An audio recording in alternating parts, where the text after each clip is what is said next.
Estamos de volta com a nossa programação e vamos de mais notícias para você. Agora nós voltamos a falar com o repórter Lincoln Santiago sobre os projetos que devem ser votados na sessão de hoje.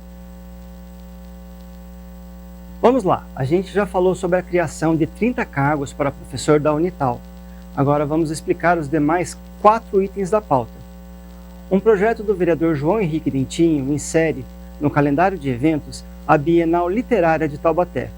O evento, como o nome sugere, acontece a cada 2 anos, no mês de novembro. 2 propostas dão nome à rua e praça na cidade. Uma delas foi apresentada pelo vereador professor Edson e dá o nome de Márcia Batista Barreto da Costa a uma praça no conjunto Urupês. A outra tem a iniciativa da vereadora Vivi da Rádio e dá o nome de Ramiro de França Mota a uma rua no Jardim Belleville. Já em segunda votação, volta à pauta nessa semana o projeto do vereador Rodson Lima Bob, que dá o nome de Iago Luiz Duarte Tomé a uma rotatória no Belém. Os detalhes desses projetos podem ser consultados no site da Câmara, na área da atividade legislativa. Amanhã eu volto para conversar sobre o que foi aprovado e tudo mais o que aconteceu nessa sessão. É com você, Ana Laura. E hoje, a partir da 1h30 da tarde, você acompanha aqui pela TV Câmara o programa Em Discussão, que é apresentado pelo Miguel Cáter. Junto com convidados, ele vai explicar mais sobre os projetos que serão votados na sessão. E lembrando que a sessão começa às 2h da tarde e você é o nosso convidado para participar no plenário ou acompanhar aqui pela TV Câmara. Obrigada, Lincoln, pelas informações. A Câmara dos Deputados aprovou mudanças importantes na Lei 12.468 de 2011, que trata da profissão de taxista. O repórter Lucas Levin traz os detalhes. Com as mudanças na lei, os taxistas estarão autorizados a realizar corridas entre municípios e até mesmo entre estados. Pelo novo texto, eles podem realizar esse tipo de viagem desde que ela seja iniciada no município onde o condutor esteja autorizado a trabalhar. A lei também autoriza que ele traga passageiros na viagem de volta à sua cidade, mas devem ser os mesmos da ida. Outra mudança importante é quanto a viagens compartilhadas. Elas estão autorizadas desde que informadas previamente aos usuários interessados. Como esse aviso será feito, ainda depende de regulamentação dos órgãos competentes. A alteração da Lei 2.468 de 2011 veio da união de várias propostas que tramitavam desde 2017. A mais recente delas, de 2020, é do deputado federal Marques Beltrão, do PP de Alagoas, que alega que a mudança busca colocar os taxistas em nível de igualdade com os motoristas de transporte por aplicativo, que já podem oferecer esse tipo de serviço ao usuário. A mudança na lei dos taxistas já foi aprovada pela Câmara dos Deputados. Isso significa que o assunto já está no Senado e, caso seja aprovado lá, segue direto para a sanção presidencial. Obrigada, Lucas, pelas informações. E agora eu quero saber qual é a sua opinião sobre essas mudanças.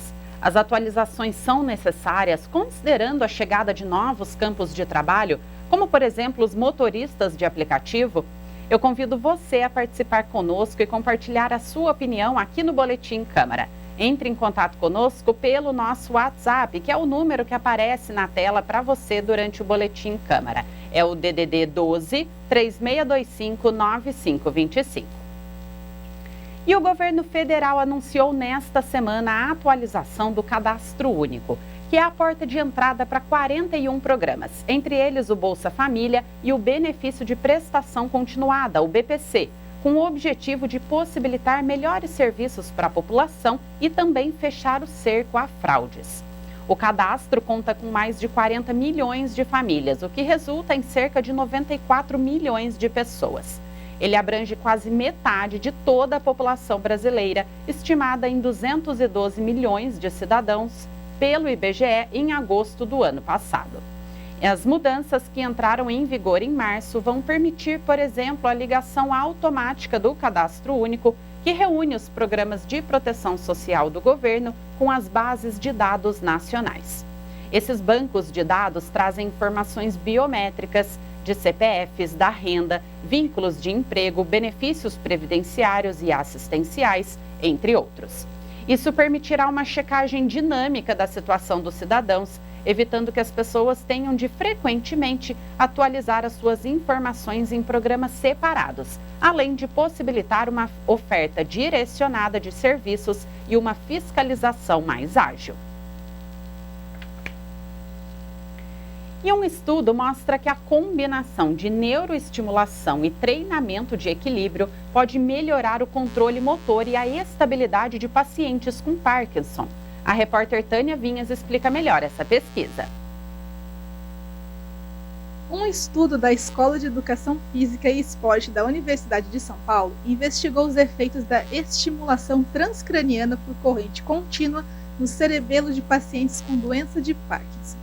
Você pode ter feito uma associação com a terapia de eletrochoque que aparece nos filmes como algo horrível, mas essa que estou falando, conhecida como ETCC, é uma técnica não invasiva e indolor que utiliza correntes elétricas de baixa potência para estimular o cérebro e melhorar a função motora.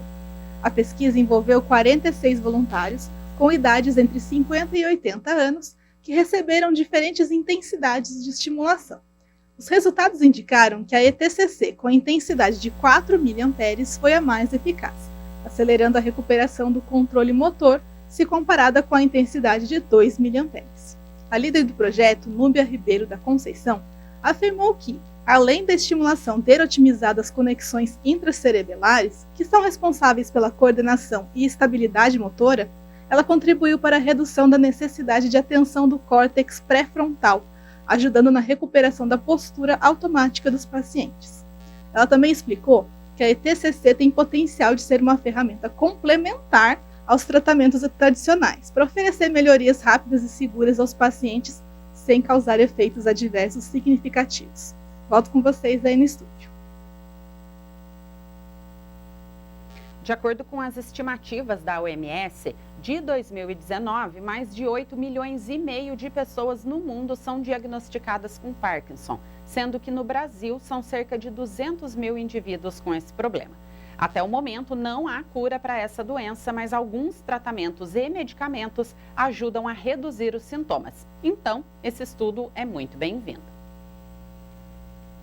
E seguimos agora com as manchetes dos principais jornais da nossa região e também do Brasil. O Vale traz como manchete: rede de supermercados em Taubaté abre dezenas de vagas para a nova unidade.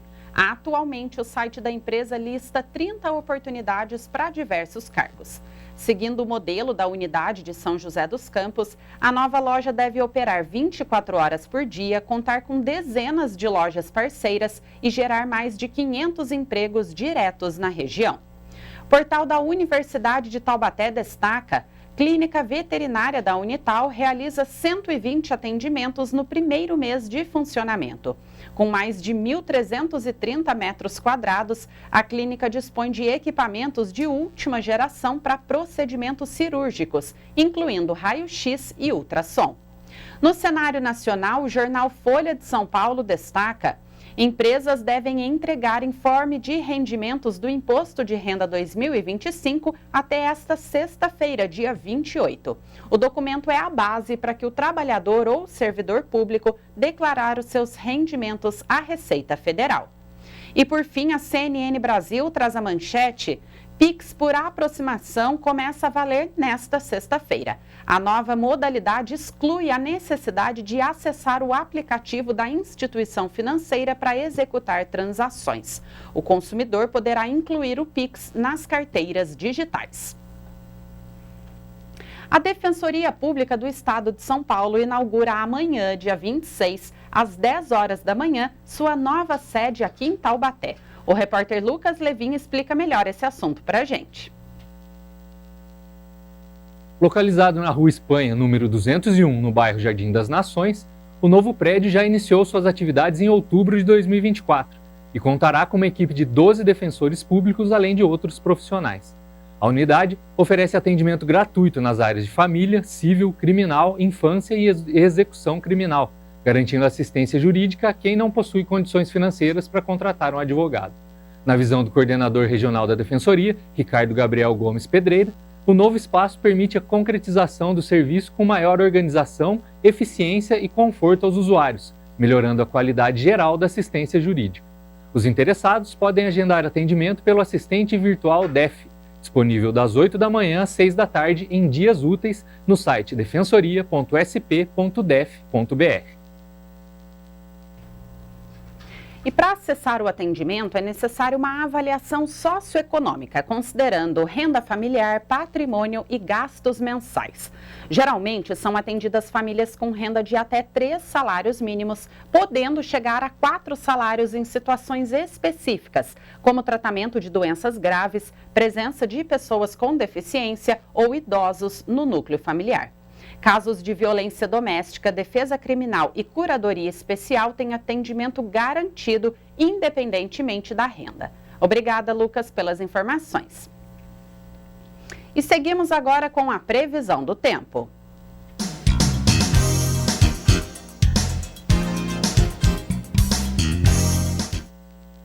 Eu recebo em nossos estúdios a estagiária Mariana Valente, que traz para a gente as informações. Mariana, o clima está bastante quente, é claro, ontem não teve chuva, como você falou, mas eu quero saber como é que fica essa previsão para hoje. Bom dia.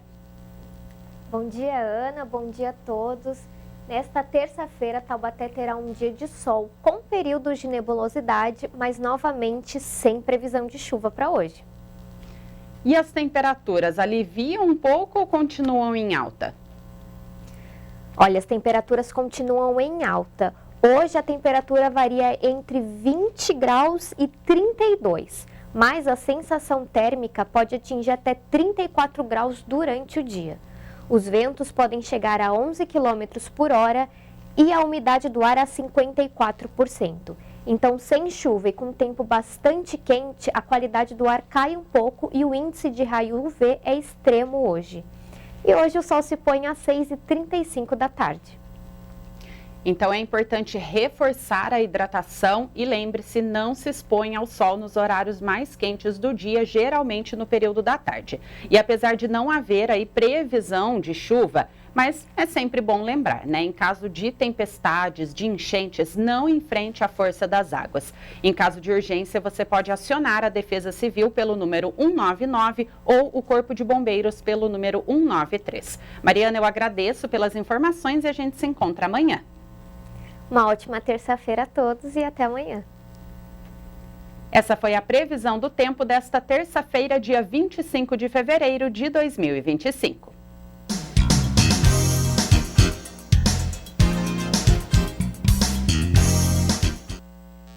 Os centros de convivência do idoso aqui de Taubaté estão com vagas abertas para grupos voltados ao público masculino. Então eu chamo a repórter Fernanda Maria, que tem mais informações ao vivo. Bom dia, Fernanda. Bom dia, Ana. Tudo bem? Centros de convivência do idoso, chamados CCI, estão com vagas abertas para os grupos Conexão Masculina e os Caras de Pau. E o público-alvo são os homens acima de 60 anos de idade. Bom, de primeiro eu já gostei da criatividade para criar o nome aí dos grupos. Agora conta pra gente onde é realizado o Conexão Masculina. É bastante criatividade, né, Ana? Achei bem legal também. Então, o grupo Conexão Masculina é no CCI do bairro Três Marias. E tem reunião toda quarta-feira às 9 horas da manhã. Tá? O objetivo é resgatar histórias, somar histórias, construir laços entre os participantes, para eles também estabelecerem aí novas relações e novos caminhos para a vida, né? Nessa nova fase da vida. E os Caras de Pau, em qual CCI eles se reúnem? Então, é na Vila Marli, no CCI da Vila Marli, que se reúnem os Caras de Pau. Nesse caso, é toda quinta-feira, da 1 da tarde até as 5 horas da tarde, e aí já é um pouco mais longo esse encontro. Começa a roda de conversa e depois tem aula de dança com o professor Eliezer Batista. Bacana a iniciativa. E conta pra gente, quais são os temas abordados nessas rodas aí de conversa? É bem interessante, Ana. Eles falam sobre o envelhecimento, falam sobre as dificuldades, a autoestima, as potencialidades aí para novos projetos de vida. É bem interessante, achei bem legal também. É um grupo novo, tá? Esse grupo, os Caras de Pau, surgiu neste ano, começou neste ano. Mas são só os idosos que já frequentam os CCIs que podem participar ou não? Então, o grupo é voltado para aqueles que já estão ali, né, participando, mas todo mundo é bem-vindo. Novos integrantes são bem-vindos. Quem quiser mais informações, eu vou pegar minha colinha aqui. O telefone do CCI da Vila Marli é 12, né, 3631-5367. E do Parque Três Marias é 988330929. Vou repetir, tá? O telefone do CCI da Vila Marli, 3631-5367. E do Parque Três Marias, 988330929. Legal, eu agradeço pelas informações, Fernanda, e tá aí, o convite está feito para toda a população, principalmente agora esse público masculino. Eu que agradeço, Ana, e um bom dia a todos. Ótimo dia, Fernanda. Essa foi a participação ao vivo da repórter Fernanda Maria, que trouxe informações para nós a respeito de atividades que estão sendo realizadas nos centros de convivência dos idosos voltados ao público masculino. E o aumento de 1,6 graus Celsius na temperatura média global registrado em 2024, que foi o ano recordista em calor, pode ser sinal de um planeta permanentemente mais quente e mais vulnerável às mudanças climáticas daqui para frente. É o que aponta um estudo realizado na Alemanha e publicado recentemente numa revista científica. Estudiosos do clima geralmente tiram as suas conclusões a partir de análises de um período mais longo, de 20 anos. Desta vez, porém, os pesquisadores queriam saber se era possível fazer previsões para o futuro, considerando apenas o ano de 2024. Como explicou um dos autores do estudo, até então o consenso entre cientistas era de que a superação do aquecimento de 1,5 graus Celsius em relação aos níveis pré-industriais pelo período de um ano não necessariamente significaria a quebra do Acordo de Paris. Esse cenário teria que se repetir por um período mais longo de tempo. Baseados em dados de estações meteorológicas por todo o mundo, os pesquisadores constataram que a década de 1980 foi a primeira 0,6 graus Celsius mais quente que o período pré-industrial, quando nações ricas ainda não queimavam combustíveis fósseis em ampla escala.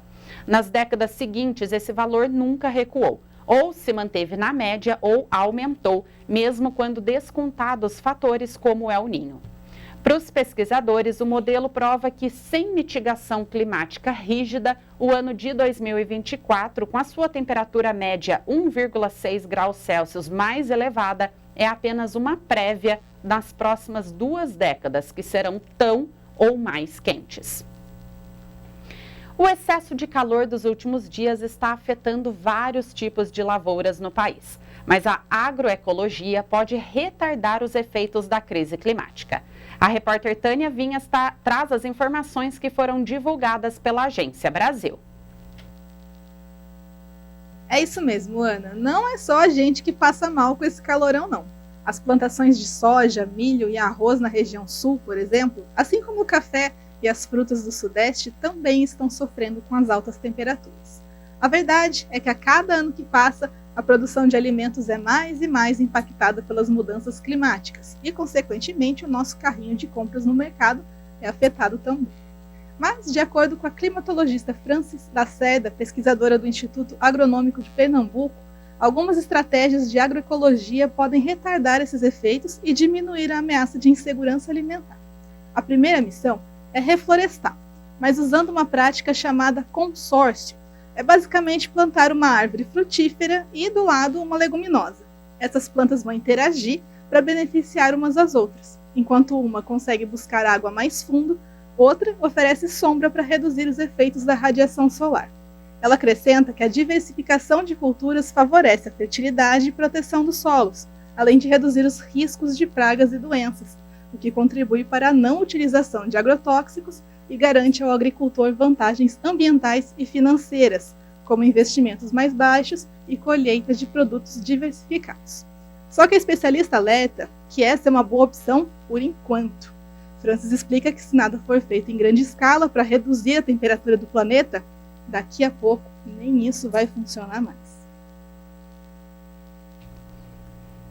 A climatologista também afirma que essas lições podem ser aplicadas ao meio urbano, reservando espaços na cidade que possam servir para o cultivo de alimento, como quintais produtivos e farmácias vivas. Mas ela reforça que é preciso ter uma política pública que oriente e que financie esses espaços.